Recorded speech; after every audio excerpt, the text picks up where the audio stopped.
El liderazgo es fundamental. Yo creo que todo el tema de cultura y ambiente es algo que tú no lo haces ni en uno, ni en dos, ni en tres. Me he tomado el trabajo de conocer a mi población, de entender las edades, de entender los gustos y de poder generar cosas que las personas sientan que está hecha a la medida, ¿no? Todas esas mujeres que en una generación han sido berracas, valientes, que han tenido obstáculos y que los enfrentan, ¿no? Pues tienen que seguir luchando para que esas cosas pasen. ¿Cómo se transforma la cultura de las organizaciones en una cultura? Hola, yo soy Fabricio Serna y esto es Cultura Empresarial, el podcast donde descubrirás los hacks que han permitido a las transnacionales más importantes de Hispanoamérica enaltecer su cultura gracias a sus perspectivas únicas e innovadoras.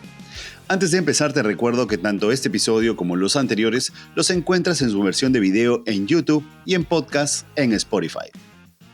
En este episodio de Cultura Empresarial me acompaña Pilar Marulanda.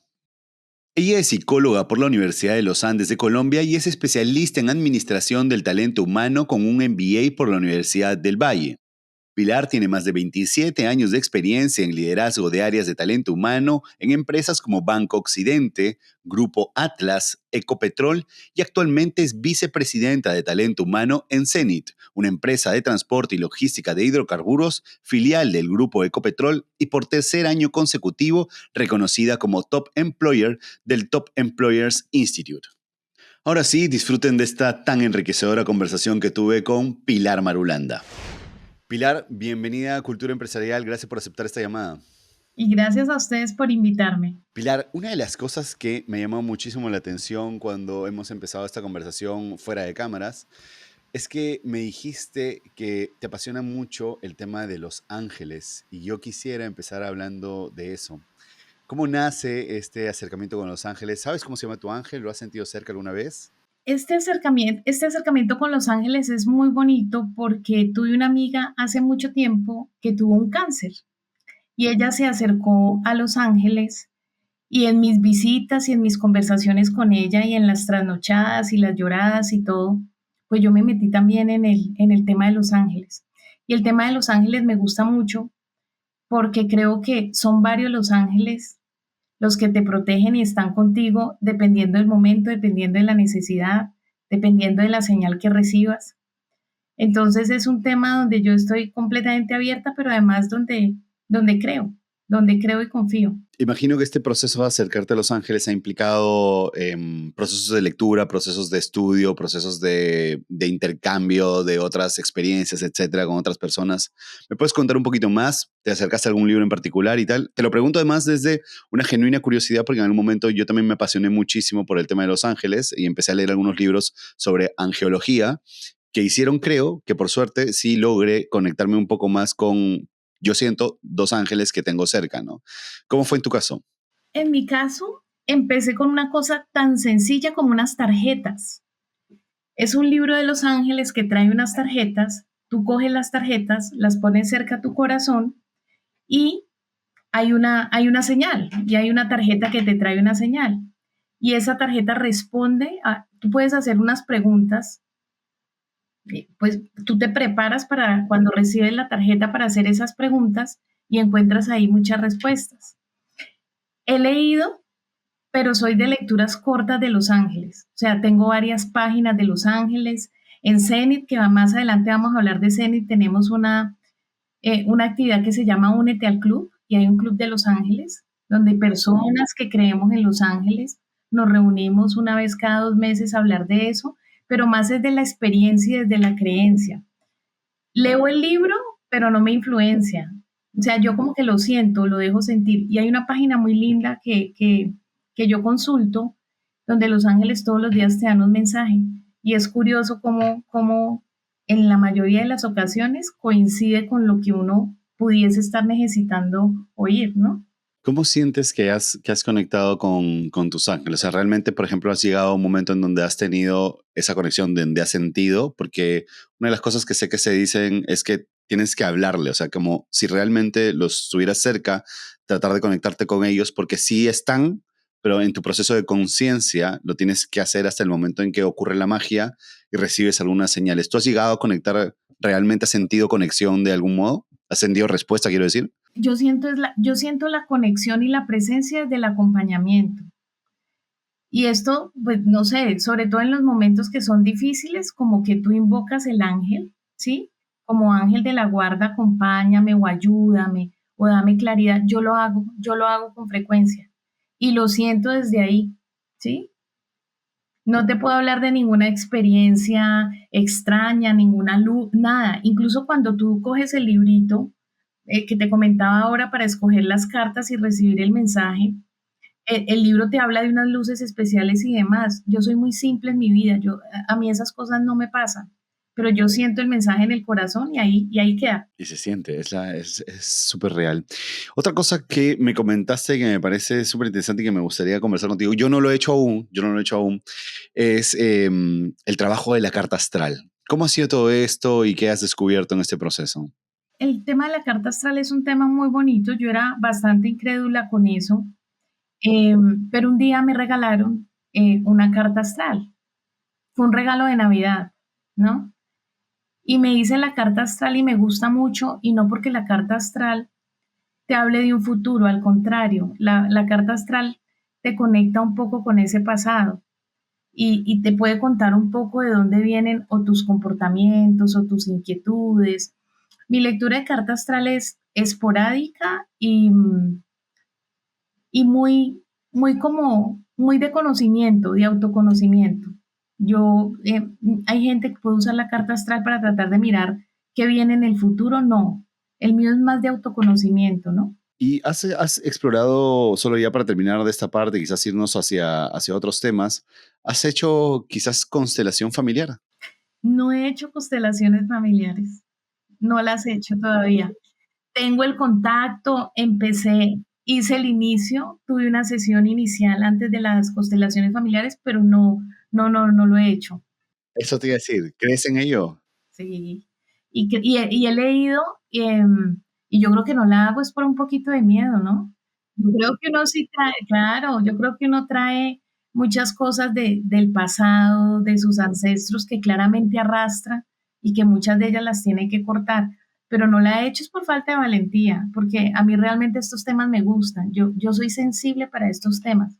Vuelvo y te digo, no determinan ni cómo hago las cosas, ni las decisiones que tomo, no, pero sí para el autoconocimiento me gustan muchísimo. Autoconocimiento que estos temas finalmente nos ayudan a resolver, ¿no? Pero también creo, y lo comentábamos tú y yo fuera de micro, es que también se logra o se alcanza con el pasar de los años, ¿no? Que bueno fuese que hace algunos años atrás, 10, 15, 20 años, hubiésemos tenido este nivel de sensibilidad o de acercamiento con estos temas que probablemente nos habrían ayudado a resolver nuestros temas mucho más rápido, pero que termina ocurriendo en este tiempo, en estos momentos, que quizás es el indicado, quizás no.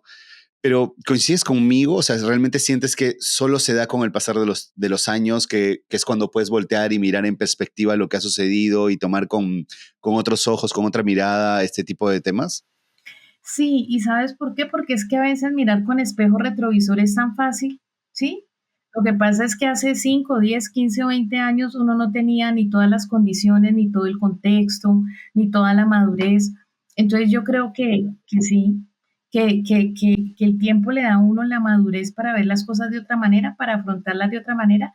Y también siento que llega una edad donde uno quiere conocerse un poquito más y donde está más abierto a que no es solamente la psicología, lo tangible, lo racional, sino que pueden haber otras cosas que te pueden ayudar en ese autoconocimiento. O sea, finalmente yo soy como abierta a que todo lo que te dé paz vale la pena explorarlo.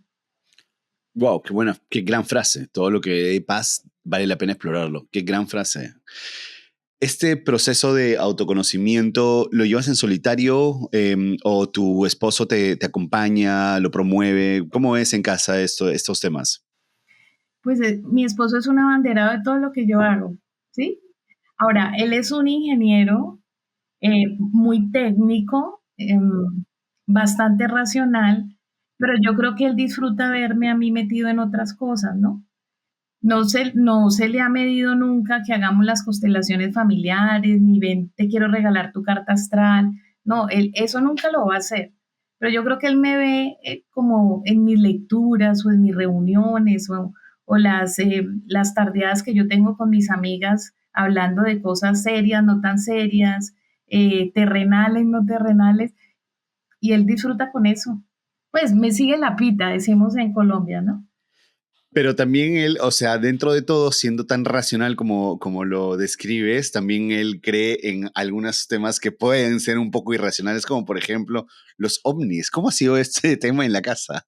Mira, este es un tema muy charro porque nosotros tenemos un amigo en común que empezó con la historia de los ovnis y cuando a veces nos reuníamos a conversar y tardeadas de amigos, nos contó de un programa en History Channel que habla sobre los ovnis.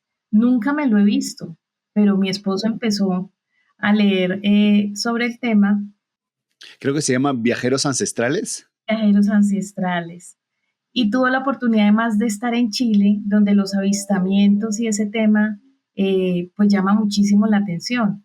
Entonces, no sé si crédulo o incrédulo, pero lo veo viendo el programa y además leyendo sobre el tema y conversando con el amigo sobre el tema, ¿no?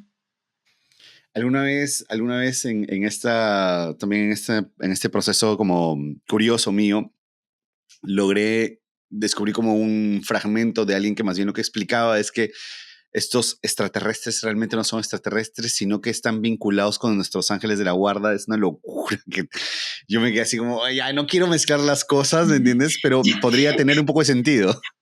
Ya ese es nivel no lo entiendo. Sí, ¿no? Quiero un poco, por favor, no me quiten la ilusión, ¿no? De mi ángel realmente como un ángel, ¿no? Mi ángel es mi ángel y dejémoslo así. Sí, tal cual, tal cual, tal cual. Oye, Pilar, qué rico, qué lindo que hemos empezado conversando de esto y gracias en serio por esta apertura y tal. Solo para ir cerrando la idea, me gustaría preguntarte algo que solemos preguntar siempre en Cultura Empresarial y es como, ¿cómo se estructura un día rutinario cualquiera para ti? O sea, ¿cómo empieza tu rutina diaria? Empiezo mi rutina diaria siempre a la carrera, o sea, soy un personaje. La mañana no es mi mejor mañana, soy más bien nocturna, ¿no?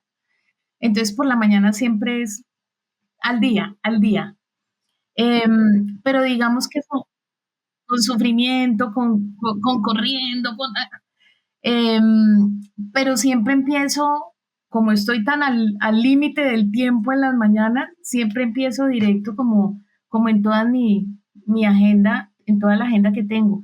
Es una agenda mezclada porque es una agenda de atender los comités propios de la compañía, pero también de los espacios con el equipo, pero además de los espacios con los que la gente quiere contar, porque si la persona de talento humano está en la oficina, pues es que tengo que aprovechar que es mi semana presencial, no virtual, y tener esas citas, ¿no? Entonces mi día es muy variado, pero me encanta porque, pues como además se manejan tantos temas, yo a las 8 puedo estar hablando de relaciones laborales y a las 9 ya me meto en un cuento chévere de experiencia al empleado y a las 11 ya me pongo más seria porque estamos hablando del presupuesto de gastos de personal, es muy chévere.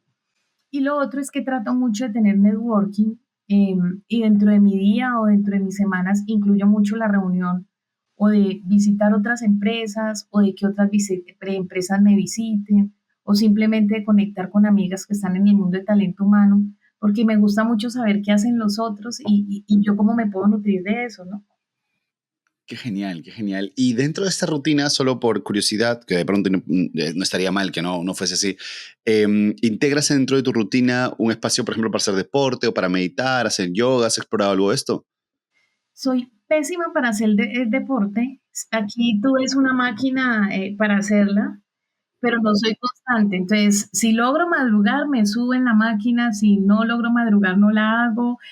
Camino todos los fines de semana. Eso es, salgo con mi esposo y mi sobrino y vamos por la ciclovía y caminamos, pero no el ejercicio como un tema de disciplina. O sea, he tenido disciplina para todo en la vida, menos para el ejercicio. O sea, soy la típica que en diciembre dice, este año sí hago ejercicio, voy a un gimnasio, compro, ya no, ya antes compraba el año, ahora ya por lo menos voy en 3, voy 2 días y no lo hago. Soy muy desjuiciada con eso. Tengo otras cosas que me gusta hacer. Me gusta, por ejemplo, hacer el ayuno intermitente, cuidarme la alimentación. me encanta hacerme masajes, skincare, otro tipo de cosas, pero no soy disciplinada para el ejercicio. Y ya que lo dices, ¿y hace cuánto haces este ayuno intermitente? Porque pues, ahora resulta es como una moda, pero habemos personas que lo hacemos hace tiempo. ¿Tú? Yo lo estoy haciendo hace más o menos un año y empecé primero por lo que leía, oía o me contaban, ¿m? Pero después me metí en una aplicación que te hace ejercicios y yoga y entendí que estaba haciendo el ayuno bastante mal, ¿no? Eh, y tuve la oportunidad de corregir. Sigo un doctor muy famoso en Colombia que es el doctor Carlos Jaramillo, eh, con todo el tema de nutrición funcional y esto, y me siento ya una ducha en el ayuno intermitente, ya le he cogido el tiro, ya sé cuándo hacer mis pecaditos. Y me molestan mucho en mi casa porque me dicen, si fuera tan disciplinada para el ejercicio como para el ayuno, pues tendría mucho mejores resultados combinando las dos, ¿no? ¿Y qué haces? ¿16-8? Hago, sí, 16/8, pero a veces hago, el fin de semana puedo hacerme 18/20. Ah, ok, el fin de semana lo alargas más. El fin de semana lo alargo más. Me es más fácil, curiosamente a la gente le es más fácil alargarlo entre semana, pero yo sí, yo me siento más tranquila el fin de semana. Ok, bueno, no, yo el fin de semana no puedo, de hecho soy muy malo tratando de sostener el ayuno intermitente los fines de semana. Y ¿cómo lo has estructurado? Es decir, por ejemplo, ¿cuál es tu primera comida? ¿Tienes algo como ahí súper estructurado, analizado bien cómo lo vas a hacer? No consumes nada, imagino, cuando es ayuno en la mañana, no consumes nada. ¿O a qué hora cortas el ayuno? Yo corto el ayuno más o menos hacia las 10 de la mañana, a veces si puedo hasta las 11 de la mañana, y en el transcurso del tiempo me tomo una agua aromática, un café, y rompo el ayuno con una proteína, ¿sí? Que eso era algo que antes hacía muy mal, porque yo pensaba que era el ayuno y ya, y luego después del ayuno me comía lo que quisiera. Entonces hago el ayuno hace un año, pero juiciosa el 2024, pues entendiendo qué es lo que uno debe comer, qué debe mezclar y todo. Súper, súper, me parece muy interesante. Me parece ayuno hace más o menos unos 3 o 4 años aproximadamente. Y en algún momento, esto no quiero que lo tomen como una recomendación para quienes escuchan ese podcast, pero en algún momento eh, descubrí algo que se llama el Bulletproof Coffee, ¿no? Como el café a prueba de balas. Y básicamente es como durante tu ventana de ayuno lo que puedes hacer es consumir café sin azúcar, ¿no? Algunos filtrantes, etcétera, como aguas aromáticas, como tú dices, pero idealmente sin dulce, ¿no? Y este café es un café regular, ¿no? Como un espresso si quieres o como un americano y tal. Y la idea es que le pongas grasas buenas, grasas que no te hagan daño, ¿no? Entonces le puedes poner, por ejemplo, una cucharadita de ghee, como mantequilla de cabra, ¿no? Y una cucharadita de aceite de coco. Y eso lo bates, te queda una espuma hermosa y tal. Y lo que estás metiendo entonces como primero, por un lado, cafeína, ¿no? Y por otro lado, grasa saludable que no te hace romper el ayuno. Y en el momento en que lo hice como muy responsablemente, muy juiciosamente, yo sentía que tenía como un golpe de lucidez que no tienes idea, ¿no? Era como, me sentía súper lúcido para avanzar y trabajar. Si tú en perspectiva hacia la Pilar del año pasado, cuando no hacías un ayuno muy, muy riguroso, la vieses, ¿crees que ahora que lo haces más juicioso, tienes estos espacios como de concentración más cómodos, son más lúcidas tus mañanas? ¿Sientes un cambio realmente de la Pilar que hace el ayuno ahora de manera formal a la que, por ejemplo, no hacía ayuno? ¿Cómo crees que era tu rendimiento? Yo, yo lo noto es en mi dormir, yo siento que estoy durmiendo mejor. Ok,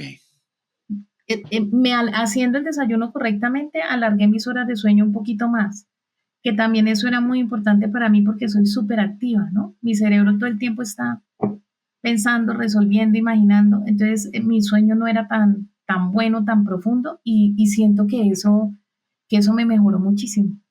me encanta, me encanta, me encanta. Bien, oye Pilar, en verdad gracias, muchísimas gracias por estos temas que hemos conversado. No pensé que íbamos a ir por acá, pero me fascina que haya sucedido. Y ahora lo que quiero hacer es llevarte lo más lejano que podamos en tu historia, hacia más o menos mayo del 96, cuando estabas en el Banco de Occidente. ¿Puedes voltear y mirar a esa Pilar? ¿Cómo la ves? ¿Cómo la describes? ¿Cómo eras? ¿Cómo te podrías describir? Para mí, el Banco de Occidente para mí tiene una connotación, o sea, para mí es felicidad, ¿no? Porque es una empresa donde yo la pasé supremamente bien. De verdad que me parece una empresa muy linda y creo que generó en mí, cuando pasé a otras empresas, eh, la importancia de uno tener un ambiente laboral interesante, bonito, donde te cuiden, ¿no? Entonces el Banco de Occidente fue una experiencia muy bonita. Yo duré 12 años ahí. Empecé en el área de selección. Después, como a los 8 meses, me pasaron al área de administración de personal y eso me dio mucho conocimiento del banco porque es la persona que sabe dónde están todas las personas en todas las oficinas, en qué horarios, cómo organizarlas. Entonces eso me llevó mucho a entender cómo funcionaba realmente el banco, cómo necesitaba la gente estar, cómo organizarla adecuadamente, qué clientes estaban en un sector o en otro, qué perfil necesitaba para un sector u otro. De ahí pasé a formación, que me gustó muchísimo, cómo organizar toda la escuela del Banco de Occidente, cómo íbamos a capacitar a la gente en lo técnico, en lo humano. De ahí me nombran en personal en relaciones laborales y ya fue otro contexto muy chévere porque era la otra parte distinta. Digamos que antes estaba en desarrollo donde es lo bonito, donde te seleccionan, te aumentan el salario, te dan las acciones de formación.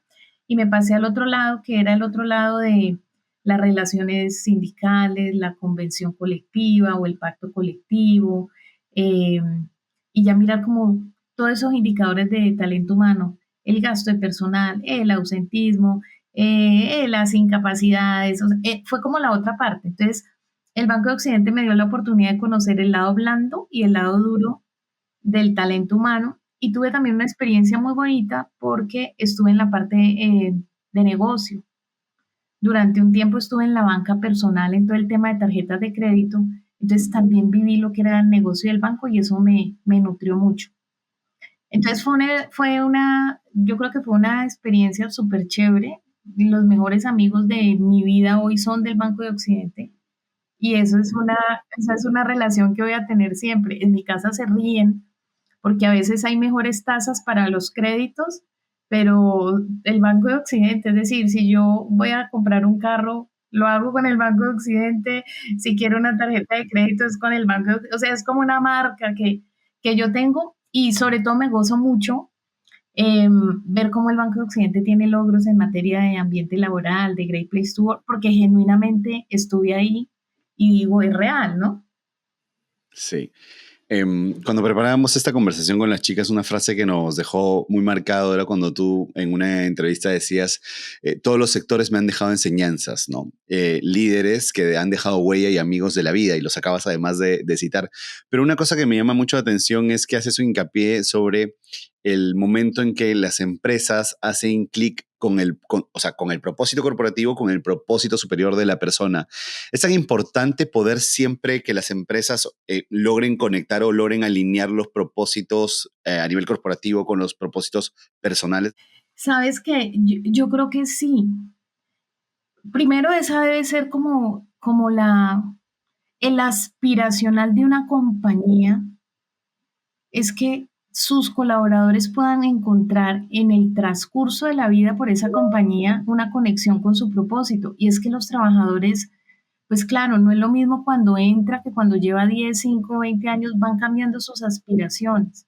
Pero al final tienen que ir de la mano. Yo no creo que una persona pueda generar los mejores resultados si siente que su propósito personal no lo puede, no lo puede encontrar en esa empresa. Y te pongo un ejemplo que es actual. Tengo una persona en Zenit que trabaja en el área de compras. ¿Sí?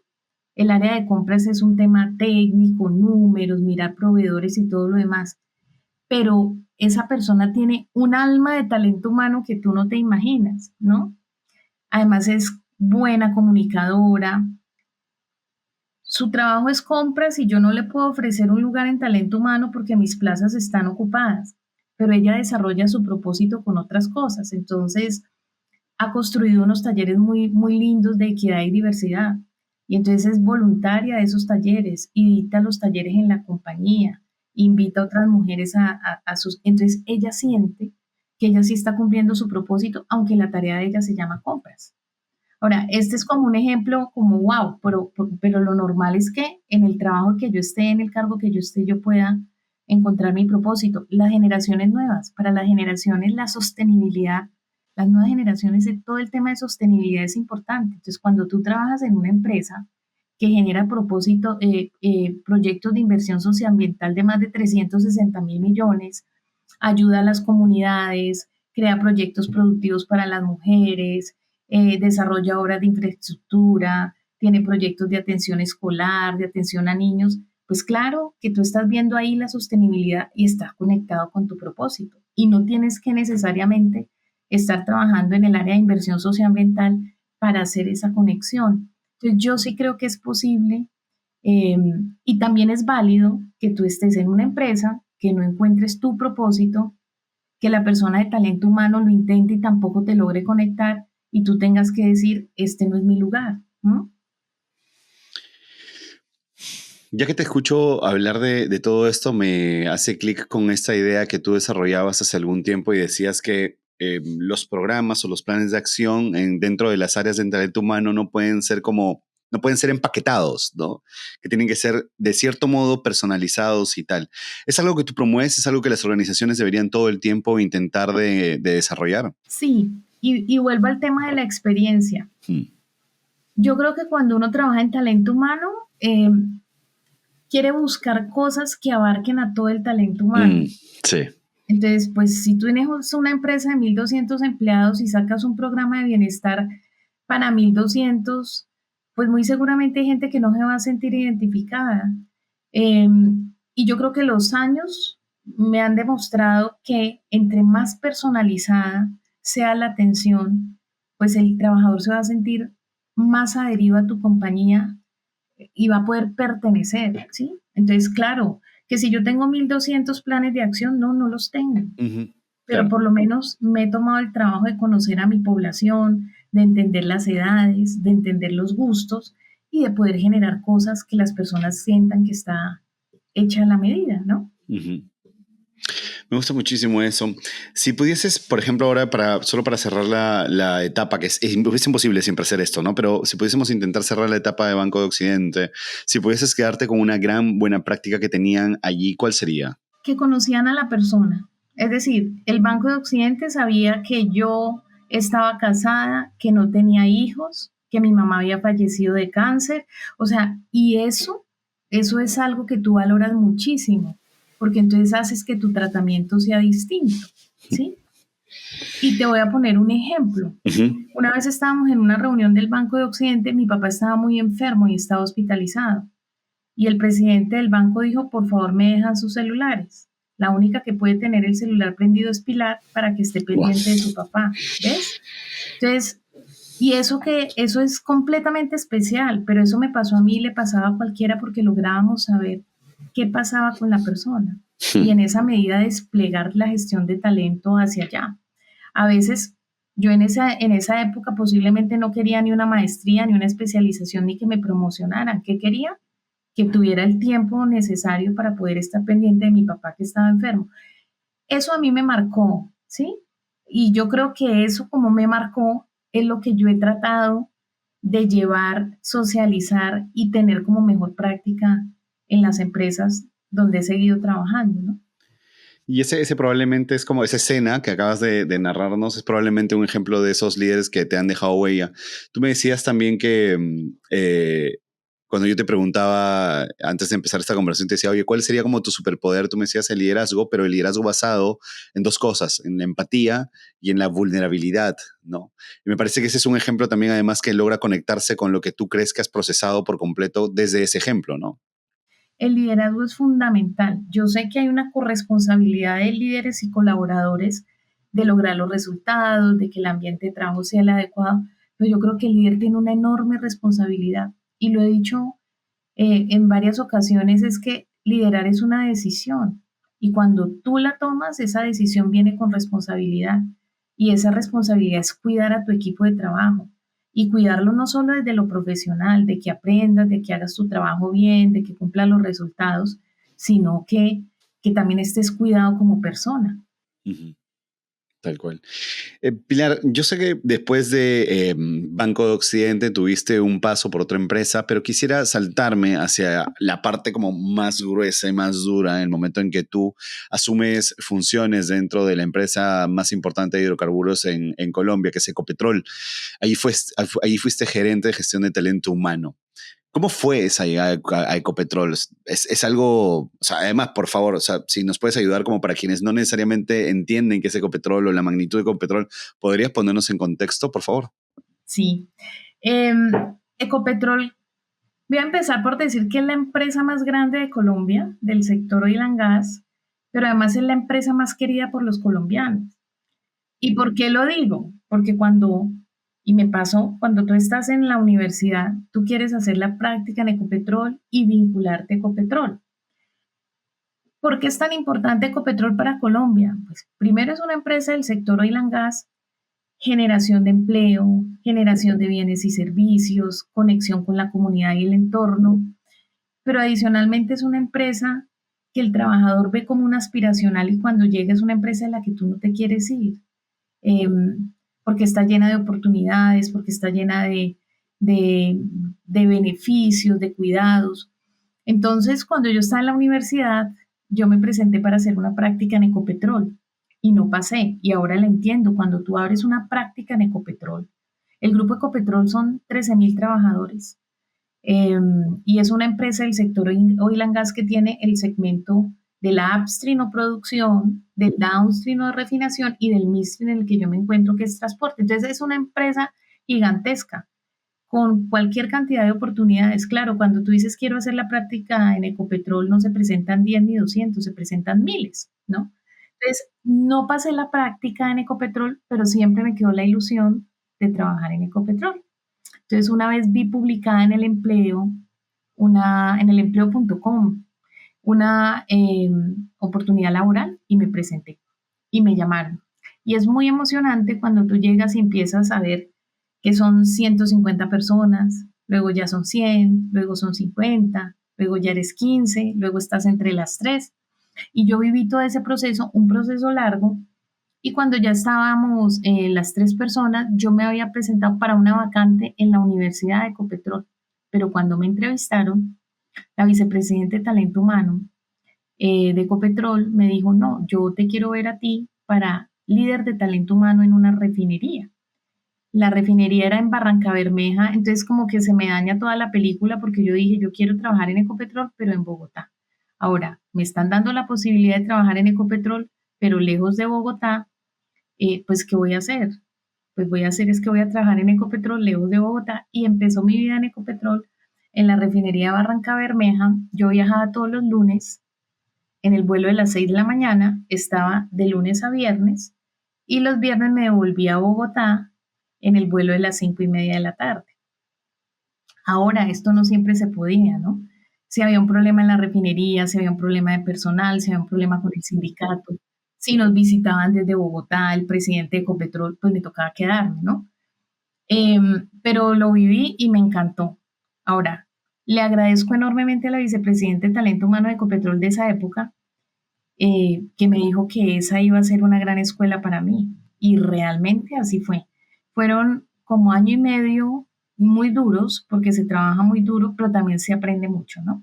¿Cuál sería como el reto que enfrentaste en ese momento, el primer reto que tú enfrentaste? El primer reto que enfrenté, el sindicato de Ecopetrol. ¿Por qué? De frente, lo más difícil, claro. Porque yo venía de un sindicato de banco que era distinto, ¿sí? Era un sindicato de oficina, no era un sindicato de campo. Entonces, haber conocido a la Unión Sindical Obrera para mí, al principio fue un choque porque no lo entendía, ¿sí? Eh, pero después fue un aprendizaje grandísimo. Además, aprender que ellos y yo estamos en lo mismo, estamos en el bienestar del trabajador, ¿sí? Y ahí es donde yo también, y eso se lo digo mucho a la gente que trabaja conmigo, el sindicato es mi partner, pero si yo quisiera también es mi competencia, porque ellos van a hacer lo que yo no haga. Luego lo hago bien y pues me voy con él en el mismo bus para lograr ese mismo bienestar, ¿no? Entonces, fue mi reto más grande, pero fue un reto superado. O sea, aprendí, me costó, eh, pero fue muy chévere. Yo siempre también tengo como una teoría muy similar a la tuya. Yo siempre creo que los sindicatos pueden ser realmente muy aliados dentro de la organización, pero en unos casos, y aquí te hago la pregunta como para que desde tu experiencia intentes como explicárnoslo, a veces sus intereses no son genuinos, ¿no? A veces sus solicitudes no son del todo correctas. ¿Cómo se hace para lidiar con eso? Más que decir que no son correctas, yo diría que a veces la lista petitoria es tan grande que uno debe empezar por etapas, ¿sí? Entonces, uno lidia con ese tema diciendo, mire, esto es todo lo que ustedes quieren, esto es lo que yo puedo otorgar en el corto, en el mediano y en el largo plazo, y esto es lo que definitivamente no se puede y no es viable por A, B, por C o por D, ¿no? Y yo creo que cuando se habla con confianza y se habla con honestidad desde el primer día, esto llega a buen término. El problema es cuando tú tienes al frente a una organización sindical, desconoces como su trayectoria, su capacidad y su posibilidad y empiezas como ese, yo no sé cómo, cuál será la palabra, se me va en este momento, pero como esa tire y afloje de que si tú quieres cinco, yo te doy dos para llegar a tres. Ahí es donde tú pierdes toda, pues porque se vuelve eso un tema de a qué punto medio llegamos, pero tú sabiendo que tienes las opciones. Si todas las opciones se ponen desde en la mesa desde el principio, pues es supremamente interesante. Ahora, eh, yo creo que también ellos se han dado unas luchas muy ganadas en cosas que posiblemente uno no las percibió desde talento humano, no se imaginó que fuera una complicación. Entonces creo que un diálogo sincero lo puede llevar a uno a muchas cosas. Y lo otro, pues, y en mi experiencia con el sindicato de Ecopetrol es un sindicato respetuoso, ¿sí? Respetuoso con las posturas, firme en su deseo y en lo que quiere y por lo que lucha, eh, pero con el que se puede conversar y con el que se pueden llegar a muy buenos acuerdos, ¿no? Hace unos minutos tú nos hablabas de esta idea de lo que buscan, por ejemplo, las nuevas generaciones, ¿no? Y tú decías que las nuevas generaciones, por ejemplo, están muy pendientes de los procesos de sostenibilidad de las empresas. Puede ser sostenibilidad como corporación en sí, pero también a nivel de sostenibilidad, por ejemplo, medioambiental, de respeto con el medio ambiente y etcétera, ¿no? Te digo esto porque una de las cosas que yo siempre he sentido que es que en el caso de las nuevas generaciones es mucho más complicado tratar de convencerlos que hay empresas que hacen las cosas bien. Para ellos, naturalmente, las empresas que trabajan con hidrocarburos no son una empresa sexy en las que quisieran postularse o en las que se ven ellos trabajando a futuro. ¿Cómo se hace para convencer a esas nuevas generaciones de que hay empresas que sí hacen las cosas bien? Nosotros tenemos una experiencia muy linda porque tenemos un programa que se llama el programa Jóvenes Talento. Este programa empezó en el 2019 y en el 2019 se inscribieron alrededor de 100 personas. Las personas se inscriben y participan en un proceso para hacer su práctica y al final de su práctica tratamos de lograr su vinculación directa con la compañía o a través de los aliados. Hoy, en el 2024, se me están postulando alrededor de 2.000 jóvenes. Y lo que hicimos fue una campaña muy, muy, muy completa para mostrar qué es Zenit, ¿no? Eh, Somos una empresa del sector hidrocarburos con un alto compromiso y responsabilidad social. Entonces, ¿qué le mostramos a los jóvenes? Les mostramos a los jóvenes nuestro programa de equidad, diversidad e inclusión, ¿sí? Le mostramos a los jóvenes todo el tema de desarrollo de proveedores, cómo los proveedores de Zenit nacen de la región, cómo les enseñamos a hacer sus productos para luego venderlos. Ejemplo, la persona que cultiva café en una región, entonces nos metemos en el tema del café, les enseñamos a producir el café, les enseñamos a empaquetar el café y después yo te compro el café. Entonces, todo ese tema de responsabilidad, los jóvenes lo ven y empezamos a mostrar a Zenit no solamente como la empresa que transporta el crudo de Colombia por sus 9.000 kilómetros de ductos, sino la empresa que se une a la región donde opera, donde tiene relacionamiento con las comunidades, donde apoya a las instituciones educativas, donde construye puentes en donde falta. Entonces, ahí es donde yo creo que el joven hace el clic con su ideal de sostenibilidad y dice, es una empresa del sector oil and gas, pero es una empresa que cuida a la gente, que cuida la vegetación donde está, que se mete en el tema del carbono neutral, del agua neutralidad. Entonces, yo creo que eso es muy importante y ver cómo aumenta la cantidad de jóvenes que quieren trabajar en CENIT es súper, súper chévere. Adicionalmente, quisimos hacer algo y es ser más democráticos en el programa de jóvenes talentos y nos interesaba mucho las regiones. Entonces, queremos más gente de las regiones que de Bogotá y hoy logramos que por lo menos el 75% de esos jóvenes sean de la región, ¿sí? Porque además creemos que salir de la región es mucho más difícil, ¿no? Que sean de universidades públicas, que sean de colegios públicos, que sean de poblaciones subrepresentadas, ¿sí? Donde también es mucho más difícil tener una oportunidad, que sean más mujeres, que yo tengo una composición 80-20, entonces tratamos a través de los jóvenes de talentos de traer gente con condiciones socioculturales distintas que aporten a la diversidad de nuestra cultura. Entonces, por ahí es donde los jóvenes sienten esa conexión. Otra cosa donde creo que los jóvenes sienten la conexión es con las nuevas formas de trabajo, ¿sí? Que tú tengas la posibilidad de un balance de vida laboral y personal, que puedas estar en tu casa unos días, en la oficina en otras. Creo que todo eso ayuda y eso nos ha tenido que poner en posición de modernizarnos, de estar comparando con mejores prácticas. Yo molesto mucho a mi equipo porque yo decía, yo ya sé qué hace el grupo Ecopetrol, yo quiero saber qué hace Amazon, dígame qué hace Google. Ahí es donde yo me quiero comparar, en esas cosas bastante modernas que nos pueden dar un aire como distinto también, ¿no? Hablaba sobre el porcentaje de presencia de mujeres y de hombres. Hace algún tiempo supe que dijiste que, por ejemplo, las mujeres tenían una tendencia a autosabotearse, pero mi pregunta, más bien la quiero llevar hacia otro lado, es ¿cuántas mujeres realmente se acercan interesadas a trabajar, por ejemplo, en empresas como Zenit, ¿no? O sea, se siente con el pasar del tiempo que las mujeres cada vez se acercan más a este tipo de empresas, sigue siendo más bien una empresa o digo un sector muy machista. ¿Cómo está cambiando esto desde tu óptica? El sector oil and gas ha sido históricamente masculino, ¿sí? Pero creo que en CENID hemos hecho un muy buen ejercicio también en las comunidades de mostrar que las mujeres pueden participar de nuestra historia, ¿no? Entonces tenemos programas muy bonitos. Yo tengo el programa de operadoras. La carrera técnica en CENID empieza por el operador y el operador es hombre.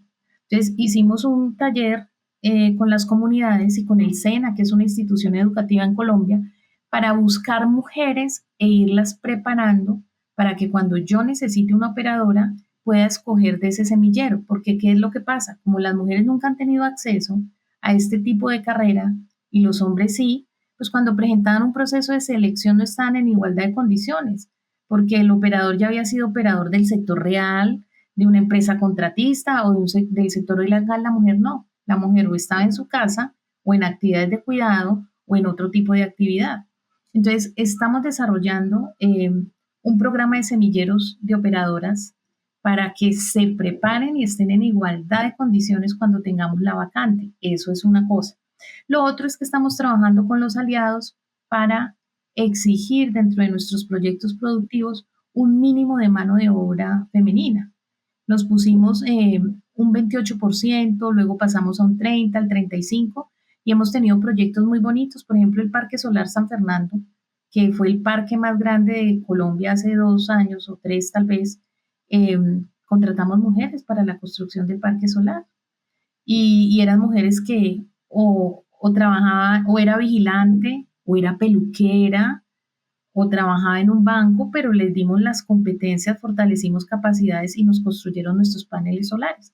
Quedaron con el conocimiento y son las que llaman de CENI, de otras empresas de Ecopetrol o de otras empresas de la región cuando necesitan hacer sus construcciones. Me encanta porque también otra de las cosas que siento yo es que más allá de estas iniciativas bonitas de abramos las puertas, que vengan más mujeres y tal, sea, hay también mecanismos en donde lo podemos hacer a fuerza porque tenemos que empezar a cambiar las cosas sí o sí tomando acción y me parece que estos ejemplos pueden servir también como referencia de eso. Mira, un vicepresidente de CENIT me decía, porque nosotros pedimos que en cargos de liderazgo en la terna haya mínimo una mujer. Entonces él me decía, yo me siento obligado. Y le dije, sí te estoy obligando, porque es que son 800 hombres y hay 200 mujeres. De alguna manera yo tengo que ampliar el espectro. Lo bonito es que no hablemos solamente de género, porque todo cuenta. ¿Cuánta población afrodescendiente tenemos? ¿Cuántos indígenas tenemos? ¿Cuántas personas de colegios públicos tenemos? Y en la medida en que las empresas sean más diversas, pues más ideas, más innovación y más todo, ¿no? Entonces creo en lo voluntario y creo también un poquito en las cuotas. Sí, sí, claro. O sea, pongámosle disciplina a esto si queremos tener resultados también, ¿no? Me parece muy interesante este punto de vista y bien, válido. Pilar, ¿qué es lo que te quita el sueño en los próximos meses? En qué nuevo proyecto estás? ¿En qué andan? Es que mi proyecto ha sido largo, eh, pero creo que sigue siendo mi desafío. CENIL la crearon en el 2012, una empresa filial del Grupo Ecopetrol. Sin embargo, el Grupo Ecopetrol operaba y mantenía sus activos, ¿no? Entonces era una relación donde tú eres mi dueño, pero también eres mi contratista y era una situación ahí como bastante complicada. En el 2019 se toma la decisión de que CENIT opere y mantenga sus activos y eso hace que migre una población de Ecopetrol a CENIT.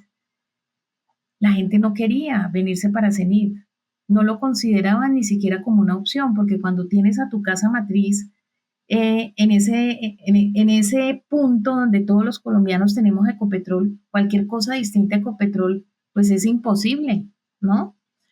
Entonces empezamos a trabajar un programa de gestión del cambio muy fuerte para recibir a estos trabajadores que venían mediante una sustitución patronal, no muy contentos y no muy alzando la mano, me quiero ir, para decirles, CENIT también es una opción y CENIT también es una buena empresa y tenemos lo más lindo del grupo Ecopetrol y de Ecopetrol, pero también tenemos cosas propias muy lindas, ven y las conoces. Y ese es un proyecto en el que llevo 3, 4 años, primero construyendo la pista de aterrizaje eh, y ahora volviéndolo realidad. Y nosotros hemos hecho cosas muy chéveres, pues primero diseñar la arquitectura organizacional para todo este proceso, pero adicionalmente los beneficios, los programas de bienestar, eh, todo el tema de salud para los trabajadores, un relacionamiento sindical y laboral interesante. Entonces, hemos recorrido muchos caminos, hemos chuleado muchas cosas, pero creo que todo el tema de cultura y ambiente es algo que tú no lo haces ni en uno, ni en dos, ni en tres. ¿Mm? Hoy todavía, por ejemplo, ver al trabajador que estando en CENIT se ponía su uniforme de Ecopetrol y ya ir a la estación y verlo con su uniforme de CENIT y orgulloso de CENIT, eso a mí me hace mucha ilusión, pero eso cuesta, ¿no? Entonces yo creo que mi desafío sigue siendo consolidar ese rompecabezas. Yo hace unos años veía eso como un rompecabezas. Los verdecitos de Ecopetrol, los azulitos de CENIT, los rojitos que vienen del mercado. Y mi objetivo y el de mi equipo fue volver eso una pieza única, que hoy se llama Orgullo CENIT, porque además hemos hecho un trabajo de endomarketing muy importante y es, no importa de qué empresa vienes, ya estás acá y esta es tu empresa, siéntete orgulloso de ella. Y solamente te puedes sentir orgulloso de ella si tú contribuyes y generas valor para ese orgullo, ¿no? Ujú. Em, ha sido muy rico conversar contigo. Muchísimas gracias. Quiero terminar solo con dos o tres preguntas que me quedan en la mente. La primera es que hace algún tiempo, cuando te preguntaron qué personaje histórico serías, tú dijiste que te gustaría ser Juana de Arco. ¿Lo sigues creyendo? ¿Sigues considerándote así? Sí, a mí me gustan las cosas como difíciles, no sé por qué. O sea, yo veo en los retos siempre una oportunidad y me parece que los retos traen como valentía y aprendizaje, ¿no? Yo todavía creo que sí, pero en general más que Juana de Arco, yo creo que es la abuela de uno, la mamá de uno, ¿sí? Todas esas mujeres que en una generación han sido berracas, valientes, que han tenido obstáculos y que los enfrentan, ¿no? y que se empoderan y sobre todo, ¿sabes por qué? Porque creo que quien logra el empoderamiento y quien llega a puestos de decisión, que es una fortuna y un privilegio que yo tuve, pues tienen que seguir luchando para que esas cosas pasen a otras mujeres, a tus sobrinas, a tu vecina, a la operadora que trabaja contigo. Muchas de las cosas que has comentado a lo largo de esta conversación, de esta entrevista, creo que no solo nos llenan de orgullo a nosotros que te hemos invitado a este podcast, sino a quienes vayan a escuchar este episodio.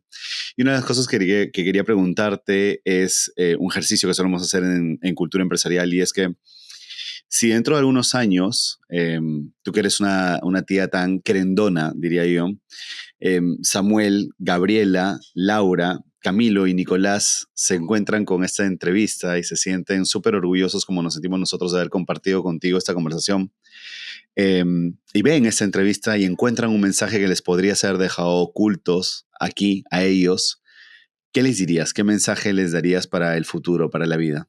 Para mí el mejor mensaje es que sean buenos seres humanos, ¿sí? Cuando, cuando tú eres buen ser humano, cuando haces genuinamente las cosas con pasión, con cariño, hasta los errores se te perdonan, porque son errores involuntarios. Si tú eres buena persona, vas a hacer las cosas bien, con valores, con principios. Y si eres una buena persona, vas a trabajar bien y vas a hacer que los demás que estén contigo en el círculo en el que estés se lleven algo bueno de ti. Entonces, siempre, y yo les digo a ellos, no le hagan a nadie lo que no quiera que le hagan a ustedes. Sean buena gente. Ser buena persona abre puertas. Ser buena persona te permite tener buenas conexiones. Ser buena persona te permite entender problemas y resolverlos. Yo creo que hay que tener buen corazón y buenos principios. Qué lindo. Muchísimas gracias, Pilar.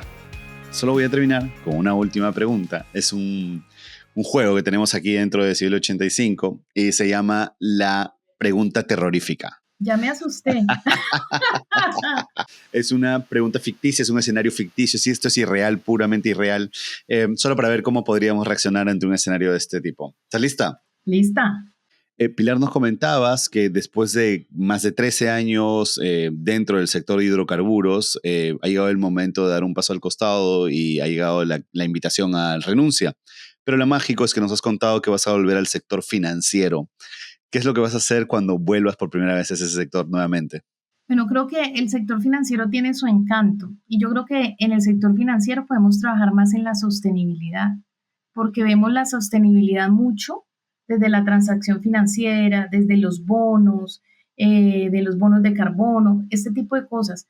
Yo creo que podemos hacer cosas eh, más reales por la gente, más de la comunidad, más de la situación.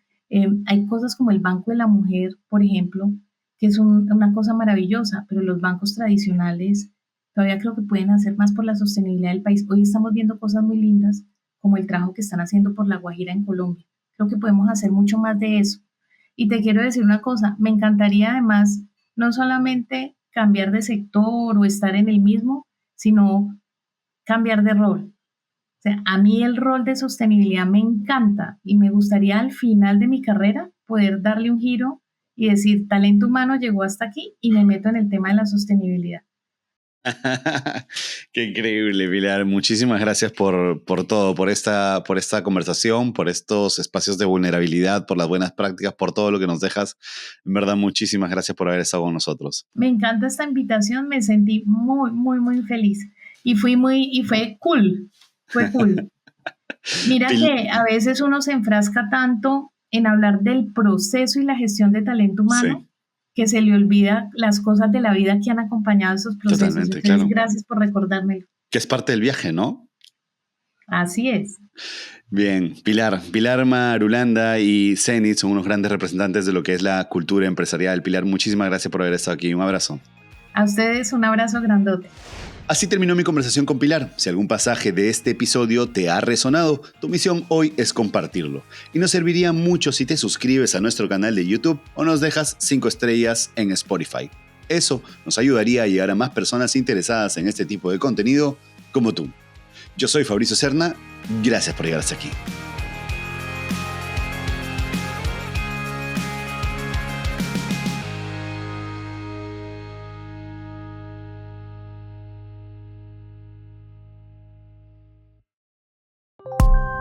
original de Decibelio 85.